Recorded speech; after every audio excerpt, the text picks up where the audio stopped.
সবাইকে স্বাগত জানাচ্ছি TBN 24 টেলিভিশন আয়োজিত বিশেষ অনুষ্ঠান TBN Special. Today I have a special guest with me, and most of you probably know him, heard about him. He has done a lot of work within District 24, NYC, and he's no other than Gennaro. Thank you. I welcome you to the show. I appreciate your time, and I hope you can shed some light on many of the issues that I'm going to we are going to discuss today. It's a pleasure to be here, Habib, and to be with your listeners. Thank you. So let's start with some of your work. I know you're a long timer, it's since 2001 maybe. Been around a while. Right. Been around a while. Dropped off once or twice because you wanted to run for New York State Senate, and one time you ran out of those term limits. So other than that, we can say since 21 till now, you have been very active and doing a lot of work.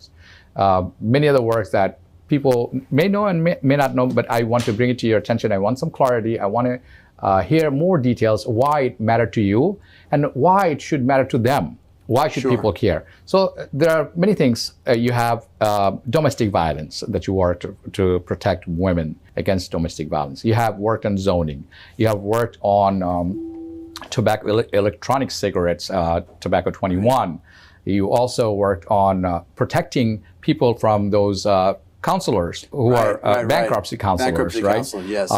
Many things. And I also, towards the end, we'll talk about recently we've been having rains and storms and floodings in, South Jamaica, Jamaica State, Union Turnpike, what your office have been doing for this, what's your activities are like, and what should people know that, are we going to have any resolution anytime soon? Are we going to have some relief? All these things. So let's start with your work with, since this is a Domestic Violence Awareness Month, October. Yes, it is. So let's start with that. Tell us more about why you worked on this one. What did you do and why it matters to you, and how it helped after that enacting those laws. If I can get personal with your viewers a little bit, and I hope that I can. My mother was a victim of domestic violence, and I was a little boy at the time. My father and my mother had gotten divorced, and she took up with someone else, and he was violent, and there was a little boy, and there was nothing I could really do about it. But then situation did resolve. I told my dad what was going on, and he made sure that he left my mom's life. But still, the experience of that was something that I carried forward in my life. And when I got to the council, I wanted to do whatever I could to address this scourge. And, the council has had many different efforts on this front. And a lot of what I've done with regard to my discretionary funding has been to, give to organizations that fight domestic violence, and also to make sure that the penalties for this activity are as strong as they can possibly be. From the city has limited ability, to affect. That's like the state does all the crime and punishment stuff, but the council has something to say. And I was pleased when I first joined the council in January 2002 that I was on the vanguard of those that really wanted to make a difference on this issue, and we have. There's always more work to do. Yeah. But anyone who perpetrates this kind of violence people should know that I and many of my colleagues and the Speaker, Speaker Adams, as well as the mayor, a former police officer, will do everything on and also Melinda Katz, the DA, who has a huge program on this as well. So perpetrators of domestic violence, the entirety of city government is coming after you. It's funny that you mentioned Melinda Katz. Actually, I was talking to her last week. Oh, great. And this was one of the big part of our discussion, and how she proactively created a department and all these things. But people who are living here, if those people are victim of domestic violence, right, would they come to you and what would you do for them within your capacity? Normally what people do who are in that situation is you have to go to the police. Yeah. You got to go to the police. Many people are afraid to go to the police, and I'm aware of that. And so what I try to do is fund various community-based organizations that do the appropriate education to make sure that women know that they have to come forward. They don't have a choice but not to come forward. Notwithstanding the fact that they're afraid, there are resources out there to protect them. And there are many reasons that women don't come forward. But the good community organizations that I fund are very valuable in teaching the lessons that that victims of domestic violence need to hear. Yeah. They blame themselves. They do all kinds of things. Yes. Yeah. And so, and if it is a persistent situation or people know of something going on, people can. Now, I'm not law enforcement, correct, but people do come to me. And normally what they do is they state a situation or a certain need or whatever. I'll work with the police and local community organizations to make sure that this household gets the kind of redress that they need from this scourge. People who are watching, there are two steps solution. I mean, there are multiple steps, but two major steps that you just mentioned. Right. One, to contact the police department, because you will need help if that gets to that level. Number two is they can come to you, or they can come to contact a charity organizations or organization. There are many. And my office is a good resource for that. So your office is also. So my office is a good resource to directing them towards service providers that can do the needful. Right, and that's exactly people need to know. First, protect yourself. Right. Then you seek help, and then seeking help comes in many folds, just like you mentioned. Exactly. Protecting yourself, and don't be embarrassed. Come out of the shadow. Yep. State your problems, and then there's an educational part of it, because there's a trauma attached to it. There's a finance attached to it. Sure. There's a livelihood attached to it. So there are many things, and I'm glad to hear that your office is here to connect them to proper resources, and that's really important. That's what we need to hear from council members, state senators, assembly members. That's what makes a difference. Let's move on to a different topic, and you're very familiar with that.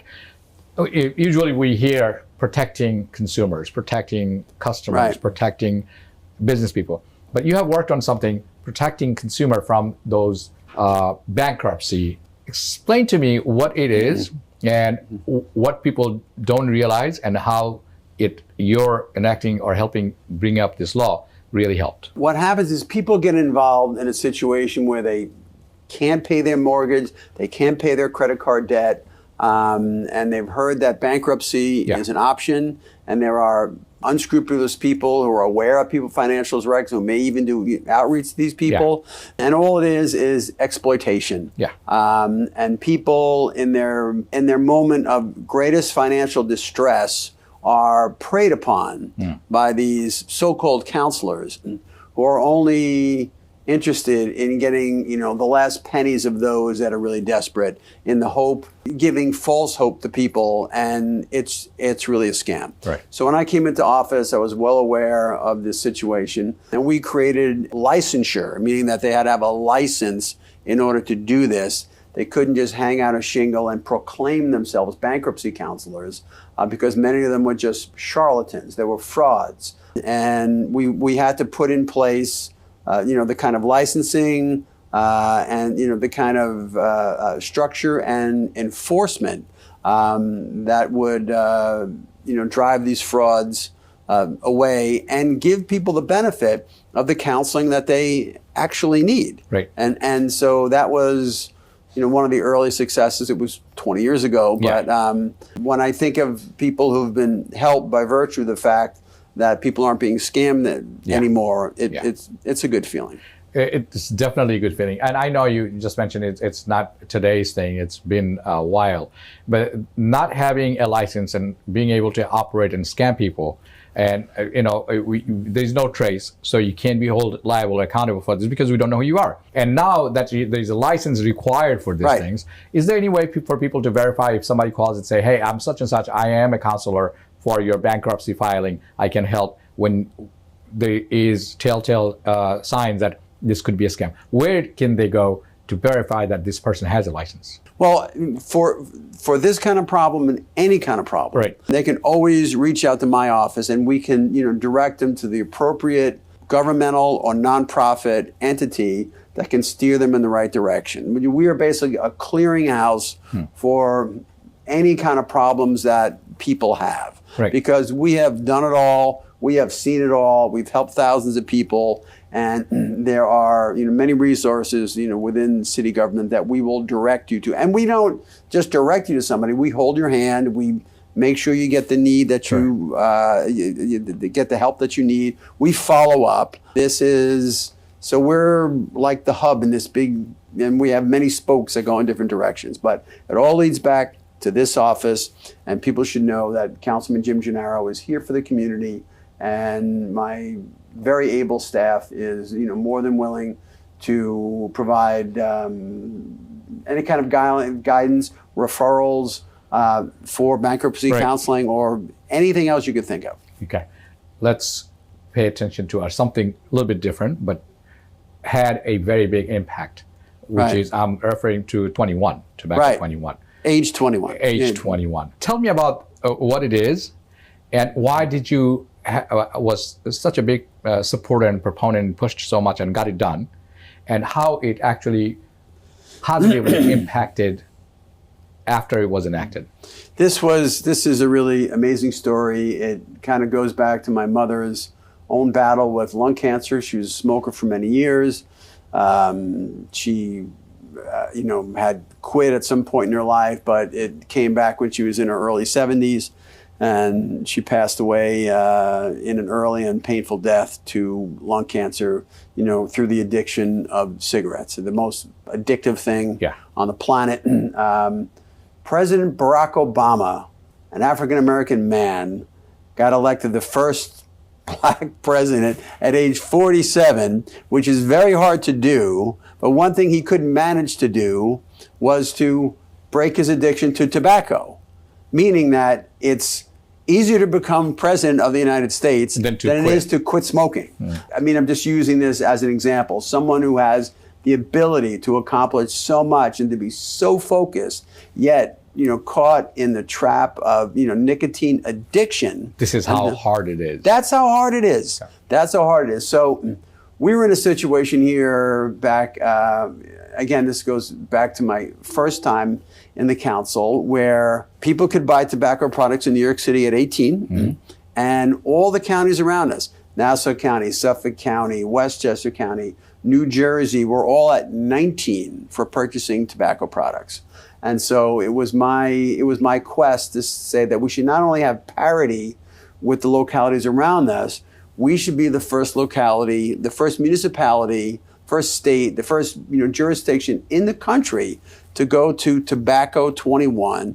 It had been done in one very small town in Massachusetts of 5,000 people. So it kind of doesn't count because it's only like 1 square mile town, and they can just go a couple of feet and buy cigarettes. But this was the real deal to do it here. And we drew a lot of fire from the tobacco companies, certainly, because if New York City goes this way, everyone's going to follow, or at least will be looking at us and the results that we get as a result of this. So I had to push and push and push. I was dealing with Mayor Bloomberg at the time, who was the #1 anti-tobacco philanthropist in the world. And he did not support Tobacco 21 because his view, tax revenue? No, his view was the following. Even though he had given $1 billion to anti-tobacco efforts throughout the world, his philosophy, and everyone's entitled to their own philosophy, was that someone can go to war at 18 years old, come back at 20, they already can't have a drink because alcohol is 21, and now you're going to tell them you can't have a smoke either. He says, I will never sign this. So I was fighting the tobacco companies. I'm fighting Mayor Bloomberg. I'm not getting any help from the American Cancer Society, from the American Lung Association, from the American Medical Association, because they were all of the, first of all, they didn't want to anger the mayor, who was a big benefactor of theirs. And also, they felt that making something more taboo is going to make it more desirable. Really? But I thought otherwise. I thought otherwise, and I pursued it. And I made friends with the then health commissioner at the time, Tom Farley. Of course, he was a doctor. And we worked on this for years to try to get data that would support our position. But the data did not exist because no one had done it. So what we did, we looked at data from the United Kingdom, where they had raised the age of tobacco sale from 16 to 18, and the difference that made. Now, 16 to 18 is not the same as 18 to 21, correct, but it did have a dramatic difference, and that was what we went on, that there was a big difference made by this other country that had raised the age of sale of tobacco, so let's do it here. But we still had to get the bill passed. And without lots of data supporting the good effect that we thought it was going to have, it was very difficult. And so we went on and on and on until I was just about to end my term in 2013, which was my term limits term. And then the mayor wanted to, he introduced 2 pieces of tobacco legislation that he wanted passed before he left office. Yeah. And he wanted to make the announcement at Queens Hospital Center in my district. Right here. Right here. And so before we went out for the press conference to announce his bills, I said, Mike, this is something we have to do. You know, we've got to take a look at this. So we called his health commissioner over. He said, look at the numbers. And then when he introduced the bills, then I did a little, sometimes it's policy, sometimes it's politics, Habib. Correct. You know, and so we had the speaker at the time send a message to the mayor that his 2 new tobacco bills, which we liked, they said they're going to go in the garbage unless and until he gets on board with Tobacco 21. Okay. And so he became, let us say, an overnight convert.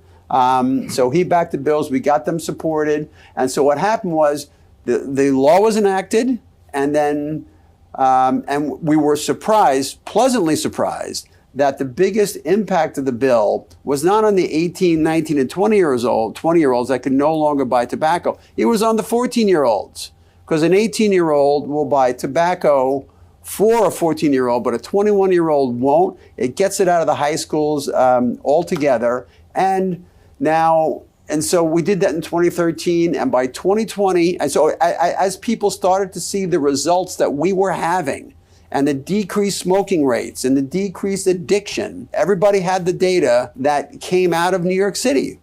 And so the city by city, state by state, and in 2020, Donald Trump proclaimed it national policy. So now it's national policy, and a recent issue of the New England Journal of Medicine has indicated that the number of lives that'll be saved by the Tobacco 21 movement is countless. And we did this not only for cigarettes, but also for e-cigarettes, because they're just nothing but nicotine delivery systems. Yeah. So they're it's just as a addicting. Different method. Yes, a different method, and but that was a huge success and a big fight, and we didn't have a lot of people in our corner when we were doing it. But and it took us 8 years to get it done. I was just going to point out, so you're talking about a long period of time, yes, but you never gave up. That's one thing. No. The other thing is the big organizations such as heart foundations were not on your side initially. I'm sure they all showed up for the bill signing, though. Exactly. The Heart Association, the Lung Association, the American Medical Association. So you could do things if you are persistent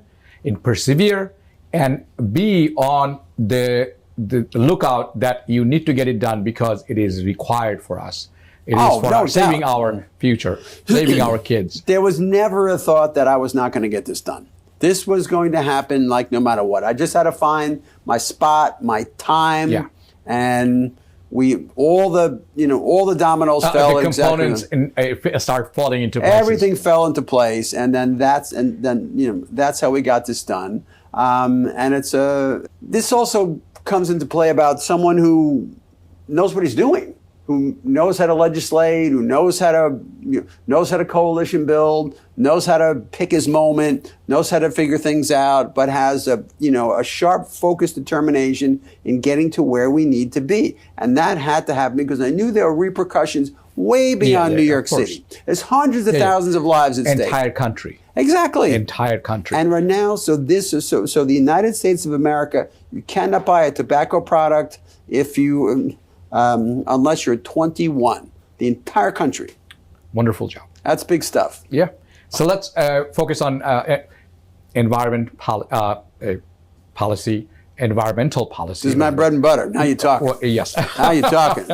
I know. Now you're talking. Even though we are joking around, we know I'm always the world around. has changed. we know that we need to do something.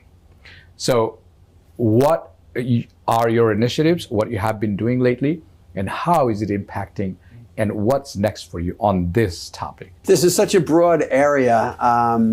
That I've passed more than 50 landmark environmental laws, starting with clean air, clean water. Let's just take it one thing at a time quickly. I know I tend to talk. But first was the protection of the New York City's drinking water supply watershed upstate, 2,000 square miles. We have reservoirs where our water comes from. It's very important to make sure that water supply is protected in perpetuity. It is an irreplaceable asset. We bring down about 1 billion, with a B, billion gallons of clean water per day, unfiltered. We wanted to avoid the filtration mandate, which is required by the federal government, unless the jurisdiction can prove that in the absence of filtration, the water is still of the highest quality. And that's what we were going for. And we did that. And so because our water supply is now, we've had this whole, we have this whole arrangement by which the city has purchased hundreds of thousands of acres of land to make sure that those reservoirs have nothing that can go into them to spoil them. We can have the cleanest water in the United States. Very few jurisdictions get to bypass the filtration requirement. But by bypassing the filtration requirement, we're saving between 10 and 20 billion dollars it would cost to build that filtration plant. That would make water rates go through the ceiling. It was very important that we make sure the water is clean in perpetuity without doing anything that's going to cripple the pocketbooks of New Yorkers by making them pay for a 10 to 20 billion dollar filtration plant. So that's which water. would have come with the hiking taxes. Oh, well, yeah, the water rates, and so if you're a renter, the water rates get passed on to you. Some may argue that the water coming down from upstate New York and not filtering them, isn't it going to put us on risk? Oh, no. Well, here's what we have. We basically have two reservoir systems. One is east of Hudson. That's lower in New York State. That's northern Westchester and Putnam County. Yeah. That is pretty developed. And so that's about 10% of our supply. That is filtered. We know that has to be filtered. We get it. But for the upstate system, even though it's technically two, it's called Catskill, Delaware, but it's referred to as one system as Cat Del. That meets all the standards. We're constantly on top of that, as is the state health department and the federal EPA that are overseeing, to make sure that the water is clean. And if ever we fail that, there is the filtration mandate would kick in. Right. And so we have plans for the filtration plant. We just don't have to build it, but people should rest assured that what you get from the tap is cleaner and better water from any kind of bottled water that's not regulated that you can drink. Stick with New York City water. That's the way to go. You're welcome. We know the New York City water is one of the best water. Yes. Know. What we don't know, what goes behind the scene, the work like yours, which mandates some of the laws and regulations and make sure the water is safe. Yep. It's federally approved, EPA approved, and it is safe for our lives, and it is okay. And it's not impacting our life by taxing our water bills and everything else. So. And that's how I wanted to bring this up, because these are a lot of work that goes behind the scene that we don't realize. Right. You wanted to talk about clean air. Let's talk about clean air. One of the things I wanted to do is that the city really has no ability to regulate the transportation sector. That's part of like the vehicle and traffic law, which would be, Albany. And there are certainly a fair amount of air pollutants, but only about 20-something% that come from vehicles. Most of the city's air pollution comes from buildings. Whether that be, carbon emissions, which is the greenhouse gases, but the things that are of real concern to New York City in terms of our respiratory health is not really carbon. These are the pollutants that are covered by what we know as the Clean Air Act, 1972, landmark environmental law, and that covers what we call the criteria pollutants that are covered by the Clean Air Act. That'd be carbon monoxide, oxides of nitrogen, oxides of sulfur, particulate matter, ground level ozone, volatile or organic compounds, and on and on. Yes, CO2 in general. Something that is emitted and has an impact on the climate, but doesn't really have an impact on your respiratory health, because every time you breathe out, you're breathing out CO2. And so, CO2 is a problem when it comes to the climate, but in terms of people's respiratory health, it's all those other pollutants that we just discussed. And so I set out, but here's the sneaky part, ladies and gentlemen. I, as a local council member, do not have the ability to regulate the so-called criteria air pollutants because I am preempted. Yeah. So that is the job of the federal government, and that responsibility for those pollutants, devolves to the state. And so the state has to do every year what they call a state implementation plan for how it's making sure that the criteria air pollutants, we're so-called in attainment for those. So I don't have the ability to regulate those. But the federal government did something. And the federal and the state government gave me, New York City, the ability to regulate CO2 emissions. Really? Because of greenhouse gases. So we can regulate CO2. And so, fortunately, by regulating CO2, which is a noble thing to do, because the less CO2, the better for the climate, right? Everybody knows that. I was the first one in the council to regulate CO2 emissions, to bring those down dramatically, but there's no way to bring down CO2 emissions without also bringing down all of the criteria air pollutants, because the way you bring down CO2, the way you bring down greenhouse gases, the way you bring down CO2 is by burning less fossil fuel. Correct. And so when you burn less fossil fuel, less CO2 will be generated, and all those other pollutants that I'm not allowed to regulate, I'm regulating kind of through the back door, because once you regulate CO2, bring that down, those other pollutants necessarily come down. Yes. So here's what we did years ago. There's 3 grades of heating oil in New York City, or at least there used to be. There's the number 2 fuel. You see the trucks driving around, putting it into people's homes. And there's number 6 fuel, which is almost like a tar substance that about 2% of New York City residential buildings, huge buildings that have thousands of apartments, they would burn number 6. That's the worst kind of fuel that you can imagine. So we talked about 6, very bad. Talked about 2, it's a little more common. And there's 4, grade number 4, which is a blending of 6 and 2. So here's the problem. So we found through analysis that me and my staff did that the 2% of New York City buildings that were using number 6 oil, the worst stuff, was generating more than 50% of the toxic air pollution in New York City. 2% of the buildings were generating more than 50%. And so we did a couple of things. We outlawed number 6 fuel entirely, which we're allowed to do. We took number 4 fuel, and we reduced the amount of sulfur that it could contain. So it used to be able to, number 4 back in the day used to have between 3,000 and 4,000 parts per million sulfur in it. And we reduced it to 1,500, making it a cleaner fuel, and also put it on a path to extinction by 2030. So 6 we just got rid of. Number 4, we made it cleaner, put it on a path to phase out.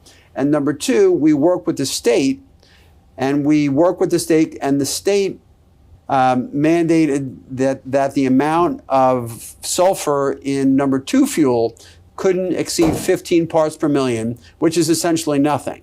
And so that's how we were able to make a number 4 fuel when blended with 6 that would have less sulfur. It's very complicated, and then we also put vegetable oil, mandated vegetable oil called bioheat, that would go into the fuel.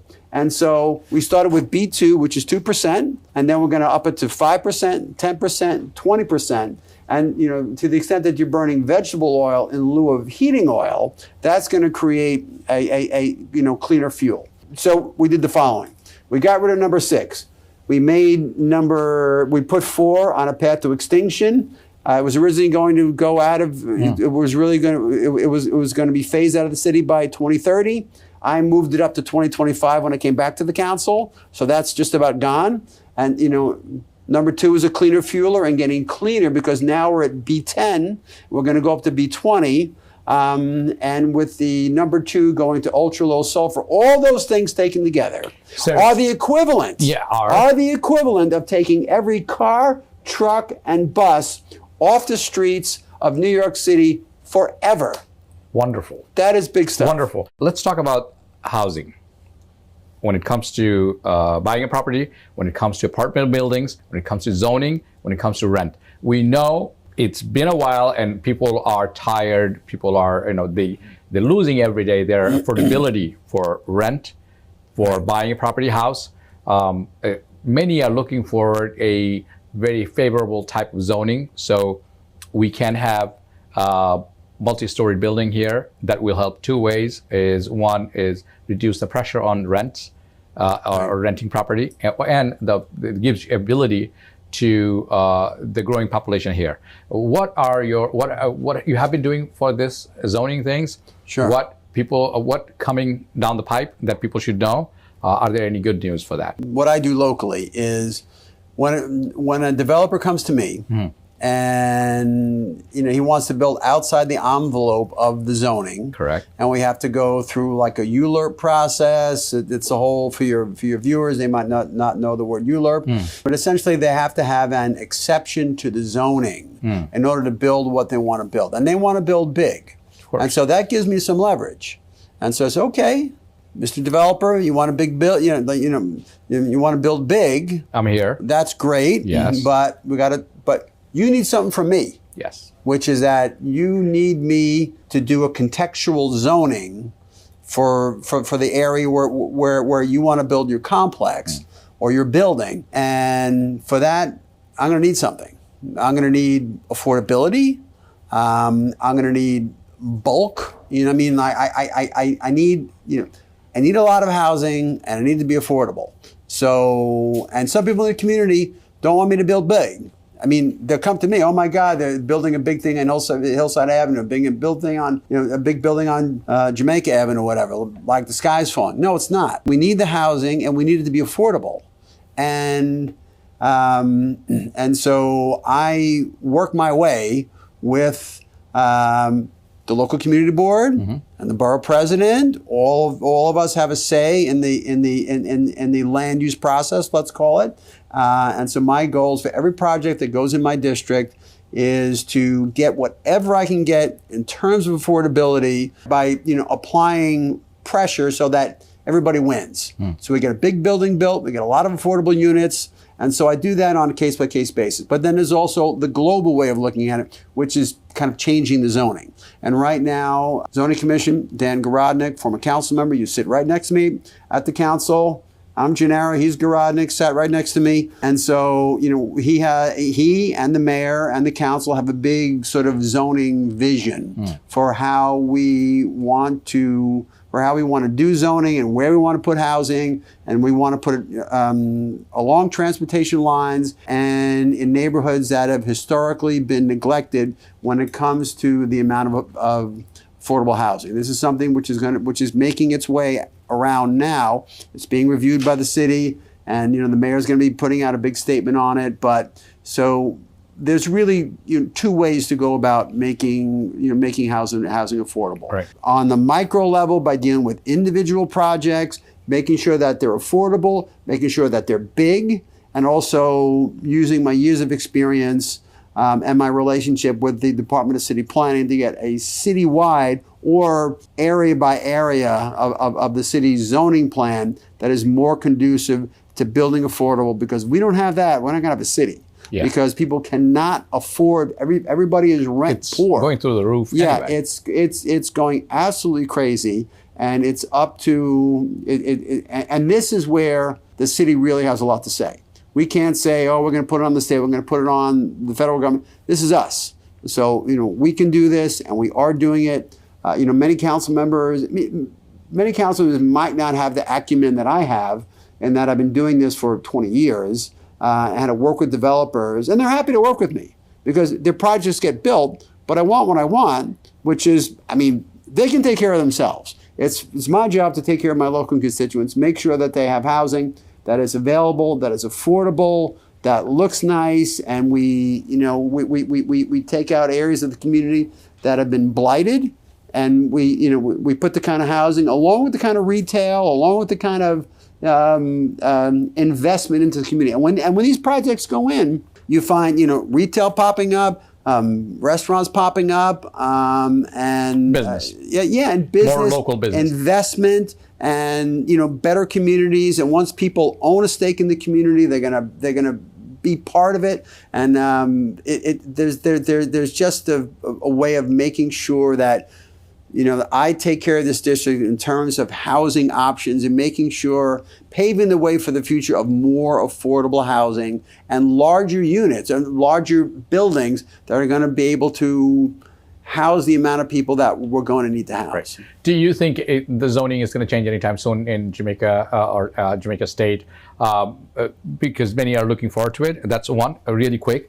And are there any projects are being in the makings that's coming down the pipeline very soon? We have some projects that are contemplated along the lower Queens Boulevard corridor from Main Street, Briarwood, south to Hillside Avenue.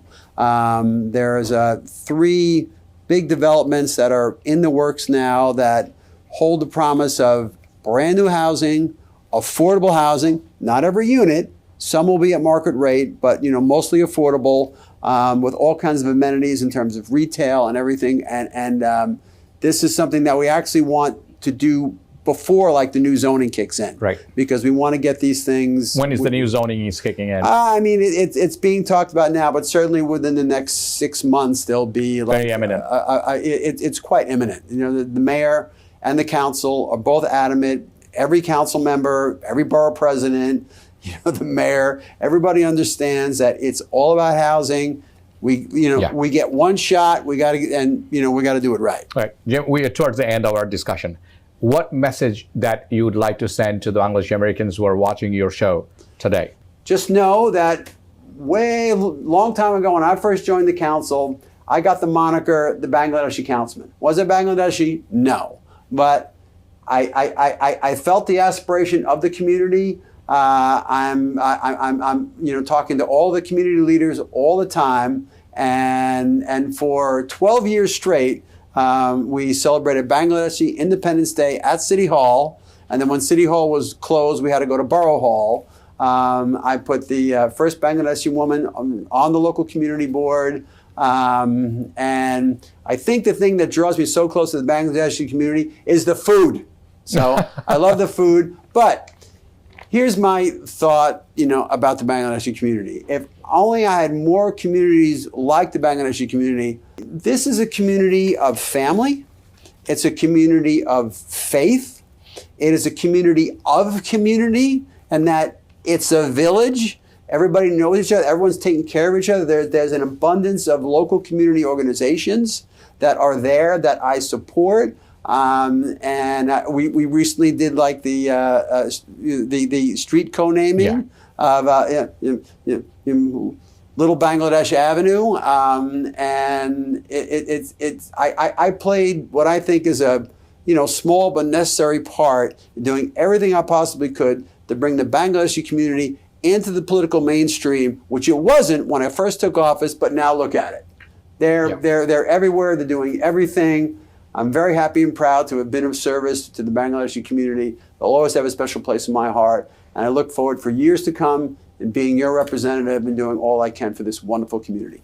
Jim, I thank you very much for your in-depth analysis on many things that you have been working and have been working for many years. Your positive contribution, your kind words for Bangladeshi Americans and why they should be connected to your office, to yourself, and how do you feel about them, and what makes you closer to them. I really appreciate your time. I'm sure I'm going to come back to you again, and we will have even deeper dive into many other discussion. Anytime. Thank you very much. And he had many things to say, very important things. Especially he talked about clean environment. He talked about zoning. Watch out, because the zoning change is coming. Affordability and affordable housing is coming. Big changes are coming. And those changes, I'll connect back with him at a later time. For now, good night. TBN 24 television দেখতে আজই call করুন 7187776556 log in করুন www.totalcablebd.com। New York থেকে সম্প্রচারিত TBN 24 television বিশ্বজুড়ে বাঙালির কণ্ঠস্বর।